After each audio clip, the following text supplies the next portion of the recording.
तर कोस्टल रोडवरील पॅचवर्कमुळे पालिकेवर टीकेची झोड उठली आहे। सोशल मीडियावर व्हायरल झालेल्या व्हिडिओनंतर पालिकेला जाग आली आहे। पालिकेकडून कोस्टल रोडच्या दुरुस्तीचं काम सुरू करण्यात आलंय।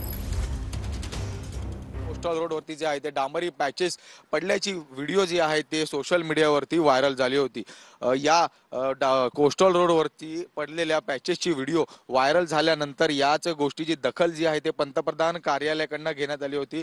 त्यासोबत महापालिकेला याचा जाब विचारण्यात आला होता की हे काम कधीपर्यंत नीट होईल। तर यानंतरच आता आपण पाहू शकता महापालिकेकडनं या संपूर्ण गोष्टीची दखल जी आहे ती घेण्यात आली आहे आणि त्याच नंतर या संपूर्ण रोडला डांबरीकरण करण्यासाठी सपाटीकरण करण्यासाठी जे आहे ते यंत्रणा ज्या त्या आणलेल्या आपल्याला पाहायला मिळत। आपण पाहू शकता एकीकडे डांबर टाकायची यंत्रणा जी आहे ती आणलेली आहे, तर दुसरीकडे रोड रोलर सुद्धा आणला आहे।